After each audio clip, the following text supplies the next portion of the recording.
to the Johnny Boy channel, where I'm going to bring you trending news topics for today. I got a lot of topics I want to bring to y'all's attention, so stay tuned. Alright, guys, so I got a few topics I'm going to bring to y'all today. First topic is going to be about, is it premature to get rid of your masks, right? So there's been a lot of speculation since they've lifted the mask mandate, and not a lot of people feel comfortable getting rid of their masks, believe it or not. So just to bring some talking points, right? So the mask mandate was lifted not too long ago, and the question is, will some businesses still require you to wear your mask, right? Well, I think so. If you haven't already realized, even though that it's been lifted, a lot of people are still mandating that you still wear your mask. Some employers may adopt the option not for you to wear a mask, but still, some people are a little hesitant to be around people without a mask, right? Some businesses are still required to wear the mask, like I was just saying, such as like Walmart, but places like Disneyland are going to completely get rid of the mask mandate. And there's been a few employees at work that say that they don't want to get rid of it, and they feel like this is just another reason for people that have not been vaccinated to walk around with no mask, right? And we've been focused on people not wearing masks as like a bad thing, and so the stereotype is like, if you're not wearing a mask, you don't care about your neighbor. Well, if you've been vaccinated, you are able to go around and do your business out in the open. But if you have not been vaccinated, they don't want you to be walking around. Some people who are, well, actually, I should say that still some local governments may require you to still wear a mask, like California is still doing it, and some local governments may not want you to wear a mask, like Florida. So depending on where you live at, it's going to change. So if you don't want to piss off your neighbor, I guess still wear a mask, right? Another topic we're going to be discussing today, right, is that Israel and Palestinian citizens are starting to turn against each other. There's been some news stories that have been going around, and there's some Jewish mobs that are going around, and Palestinian mobs are going around, and they're just targeting anybody that they don't agree with. And it kind of resembles kind of what's going on here in America right now, right? So residents are like setting cars on fire, for instances, and they're like mobbing businesses and getting rid of them. Not too long ago, there was a Jewish mob that went through the streets and pulled out an Arab man out of his car and quite literally almost beat the man to death. And then there are some that are going into like Arabic shops, like an ice cream shop that was recently vandalized by a Jewish mob. But that's not to say that the Palestinians aren't doing the same thing either, right? The military, the Israel military, has stepped up its presence in the Gaza Strip, and they're actually moving in tanks, and they're doing artillery bombs from above. So, there's been a lot of deaths that have been happening there, and it's not a good place to be living at the moment.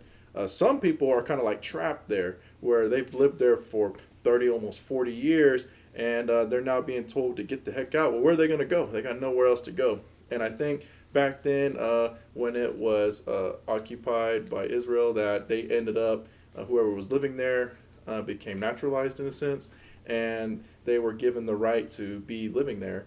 And some Israelis don't like that. So it's unfortunate, but, those people have the worst end of the stick right now. So that's just something that's going on right now. It's starting to get worse out there. The Biden administration hasn't really said anything about it, and they're trying to like de-escalate the situation. But quite frankly, it's going to get worse before it gets better, right? Something else to note is, for the first time in 125 years, a rare orange-eyed owl has been spotted in the forest, man. And why is this important, right? So people had assumed that this owl had gone extinct like 125 years. That's before I was born, and a lot of people, right? And it was spotted in the montane forest of Malaysia, Mount Kinabalu. I hope I said that right. Scientists are now going to be able to understand the gene flow, fragmentation, range, and expansion and colonization of this particular bird. Don't know really why it kind of went out of extinct in a sense, but it looks to be rediscovered, and they're going to start, poking and prodding at it, like what everybody wants to do, right? So another deal, right?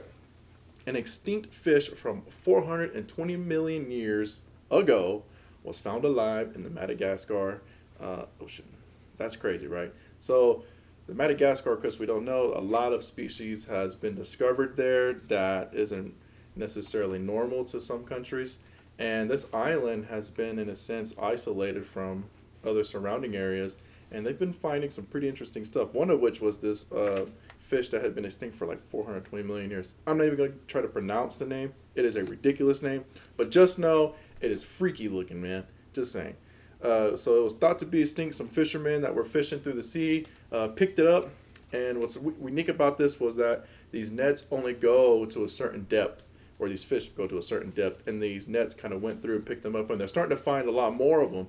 And this fish, like I was saying, thought to be extinct. Now they're picking them up, and hundreds of them. And they're kind of like, whoa, man, what the hell?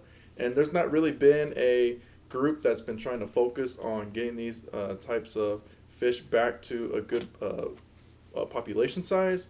So they're a little bit more intrigued, like, how did it get so big without nobody really taking care of it?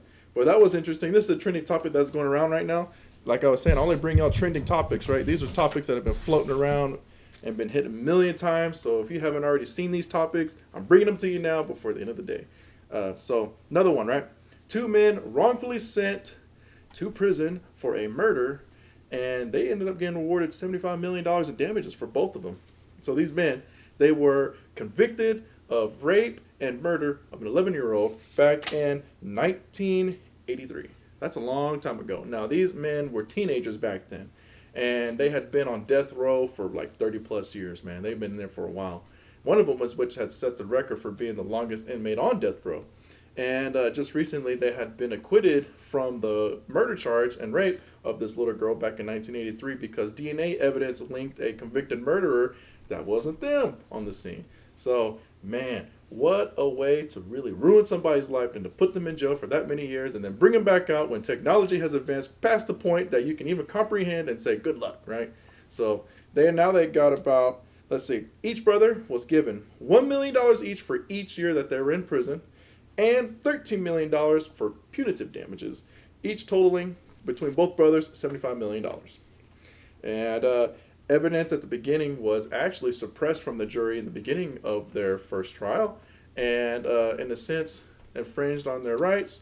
So you can already anticipate that local groups, especially civil rights groups, got involved, and they made a pretty dang good money, right? So these men, why are you asking, like, well, why were they convicted if, it wasn't them, right? Well, they're actually intellectually disabled, one of which was sent to a psychiatric ward and was deemed, disabled, and was expected to spend the rest of his life in prison, where the other one stayed on death row, but going to get executed. So, like I was saying, it's unfortunate that these men had lost 30 plus years of their life in the prison system. And we all know that nothing good comes out of going to prison other than getting street smart. So congrats to those guys. Spend your money wisely. Don't let your family take it. And get in touch with somebody that'll help you spend that wisely, right? Here goes another topic, right? Nearly 100 arrested after the Go Topless Beach Weekend get-together. So a Facebook group got together, and apparently they've been doing this for years, where a bunch of Jeep enthusiasts get together with their souped-up Jeeps and meet up at a beach out in Galveston. They set bonfires, and they just have a dang good time, right? Well, apparently this has been a pretty big problem over there. And they usually gather at the beach of Bolivian Peninsula every year. And apparently, man, these policemen, or the sheriffs at least, they have a dedicated site with a 24/7 nurse that is, all her job is to pull these people's blood and make sure that they're not intoxicated, right? But they arrested over 86 for public intoxication, and 9 got DUIs. Ooh, man, it's going to suck for them guys who got DUIs, right? Like I was saying, so these people, they go there, they show off their awesome Jeeps, and in the end, some of them got arrested, some of them didn't. But it's crazy to think that the world has come to that. So, anywho, moving on to the next one. So if we've all watched the Netflix documentary Tiger King, it's a great documentary, and it's really cool to see the insight on how Tiger King, quote unquote, got famous and then was sent to prison for trying to set up Carole Baskin on a murder to hire plot that was actually an FBI agent, and he's doing some time right now. But what's interesting about this story, right, is the family of the ex-husband of Carole Baskin hired Alex Sparrow to investigate his disappearance. Now, if you watch this documentary, A lot of people are saying that she was directly linked to his disappearance, that she had a lot to lose, and so what she ended up doing, a lot of people said, was that she ended up killing her husband and feeding him to her tigers. And he's still missing till this day. Nobody knows where he went. And like I was saying, if you haven't seen the documentary, go check it out, man, because it is pretty eye-opening to see some of the evidence that was there. She did ended up basically pulling the rug out from the children because this man had millions of dollars and she had a lot to lose if he ended up getting the divorce like he wanted in the beginning. And she ended up leaving the family of Don, I think his name, let me double check his name real quick, is Don Lewis. His family, man, got basically nothing from his estate, and she kept everything and then remarried to another guy, which he in turn took her last name. So I don't have nothing against guys taking their wife's last name, whatever, but it's kind of funny in my opinion. But yeah, so this guy, he has apparently worked for renowned people such as the New England Patriots owner, Robert Kraft, and Grammy winner Jay-Z. So he's got some pretty heavy lifting, right? His name carries some weight in a sense. Carole Baskin actually offered a $100,000 reward in the beginning for any information leading to an arrest of who was ever responsible for this, right? And so far, nobody has claimed that, and she's even said that she'll still honor it, right? And the sheriff at the time, I think, who did the investigation was somehow linked to Carole Baskin. So, it's just crazy, man, when you watch the documentary. But it is on Netflix. If you haven't had a chance to go check it out. Don Lewis had disappeared in 1997, and he was never found, and Tiger King don't like that. So he's been sitting in prison for a long time already, and he's ready to get the hell out. So, but anyway, next one. Now, we all know about the fight that's going to be going down between Floyd Mayweather and Logan Paul, right? And or Paul Logan, excuse me. And Paul Logan, of course, he had gone under some... he was shined under the spotlight in a sense because he went to a forest where Japanese people Japanese people would hang themselves in this particular forest or kill themselves, and he actually filmed a dead person, and not a lot of people like that. So he got a lot of backlash for that video. But anyway, Floyd Mayweather is filing a $122 million lawsuit against the company that had promised him to get this fight going out in Dubai. And it's funny, right? Because these people are actually faulted under the contract for whatever reason. And they were supposed to give Floyd Mayweather about $30 million in the beginning of the contract, and when that first payment defaulted, Floyd Mayweather was kind of like, I'm not going to get involved in this, man, so I'm going to back out. So they backed out and went with another company, and their company is, let me see real quick, is, I hope I made that note here. Hold on. Did I? I hope I did. Oh, there it goes. All right. So Floyd Mayweather was actually able to back out and went with Fanmio Boxing Company, and they're actually going to have that fight on pay-per-view at the Hard Rock Stadium in Miami. And he's expected to bring a lot of millions. So is Paul Logan, or a lot of millions of dollars, and Paul Logan's going to be involved in that. Let's see, but the company had promised Floyd like $110 million, and when they like I was saying, they faulted on that first $30 million payment, they ended up backing out. And so now these people are hit with a lawsuit by them, and apparently they signed contracts and financial documents, and they still didn't think, I guess, he was going to be serious about it. But man, that would have been such a cool fight to see out in Dubai, right?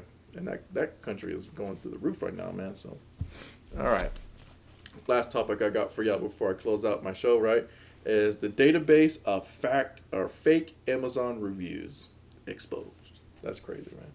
So, of course, we know everybody knows who Amazon is, right? And everybody buys their things from Amazon. But what this one company from Safety Detectives, right? This company found this server specifically for Amazon reviewers, right? And this server had contained over 13 million records. And more than 200,000 people were involved in this unethical process. And it was discovered by the company Safety Detectives. And the problem is, right, is it's not fake reviews that are the problem with Amazon, right? So not just do they have fake reviews, they also have fake products on their website. And it's a very big problem for this company, and they just cannot seem to combat it. They, all the AI and all the smart brains they got in that company, they just cannot seem to stop this. And these companies make a lot of money who do the fake reviews, man. They make butt tons of money. And if there was a company I had to get in, it'd probably be that one. The companies make a list of items, at least the companies that are promoting their item, whatever it may be, could be like a massager or, like a flash drive or something, right? So these companies will actually make a list, send it out to these companies, and then these companies have people that will actually buy the product with their own money. It'll be shipped to them since it's a certified buyer, and then these people will then post a nice, beautiful 5 star review, and then they'll send the link back to the company that sent that list out with information on how to get paid, and then the company refunds them the money, and then they get to keep the product as commission free. That's part of the initiative, right? And that's just crazy, man, how much they got to go through just to do that. And some people actually really will do that. But there is a company called ReviewMeta combats this by analyzing Amazon products reviews and filters out the unnatural reviews. How they do that, or what they consider unnatural, I'm not too sure. But then they rate that product based after they've gone through the whole process of figuring out if some of the reviews were fake or not. And, I guess it's a big deal, right? I know you can get fake views with YouTube if you pay for the views, right? And I think even YouTube has tried to fight this in the past, but man, it's kind of hard to stop something that they're actually using real people to do it, right? So, anywho, that was it. Those are some trending topics that were going on today. If you like the stuff that I put out there, please like and subscribe to my channel so you can get daily videos and notifications, and so you can stay ahead of all your friends. Until next time, guys, see you later.